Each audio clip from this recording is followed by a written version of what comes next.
আপনারা কীরকম বাই করবেন দেখাই দিই। প্লে স্টোরে আসবেন, এখানে কোয়াড ভিপিএন সার্চ করবেন।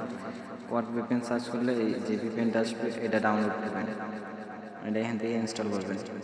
ইনস্টল হওয়ার পরে এটাতে অ্যাপসে ঢুকবেন, একটু লোড নিতে পারে, লোড নিয়ে একটু ওয়েট করবেন। এইরকম আসলে আপনারা ক্রস দেবেন, তারপরে স্মার্ট কন্ট্যাক্টে আসবেন। স্মার্ট কন্ট্যাক্ট দেখে ইউনাইটেড স্টেটটা বাই করবেন। এখান থেকে ইউনাইটেড স্টেটে ক্লিক দিয়ে যে কোনো একটা সিলেক্ট করে দিবেন, ওকে দিবেন। তারপরে এটা কানেক্ট হয়ে গেলে আপনারা যাবেন প্লে স্টোরে। প্লে স্টোরের অ্যাপ ইনফো থেকে ক্লিয়ার ডাটাটা করতে দেখাই দিতেছি। যে অ্যাপে আসবেন, সরি ইনফোতে আসবেন। ইনফোতে আসার পরে এরকম অ্যাপে যে ক্লিয়ার ডাটা আছে এটা আপনার ভালো করে দেখে একেবারে ক্লিয়ার ডাটা করে দিবেন। এটা একেবারে ক্লিয়ার করে আবার প্লে স্টোরে ঢুকবেন। এই যে একটু লোড নিতেছে, একটু লোড নেবে। লোড নেওয়ার পরে আপনাদের সামনে এরকম আসবে। এই যে এরকম আসলে গেট স্টার্ট দেবেন।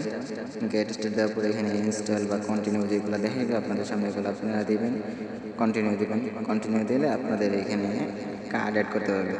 যেমন এই যে দেখেন কার্ড অ্যাড করতে বলতেছে, এখান থেকে আপনারা কার্ড অ্যাড করে নেবেন। কার্ড অ্যাড করার পরে আপনাদের কাছে আবার এরকম চাইবে, তো আপনারা এখানে ফিঙ্গার টিঙ্গার দিবেন। কন্টিনিউ দিয়ে ফিঙ্গার টিঙ্গার যা যা চায় কন্টিনিউ দিবেন, স্কিপ দিবেন না, স্কিপ দিলে একবার হবে না। তো আপনাদের এইরকম অফার আসলে আপনারা 50 সেন্ট দিয়ে এরকম অফারটা বাই করতে পারবেন।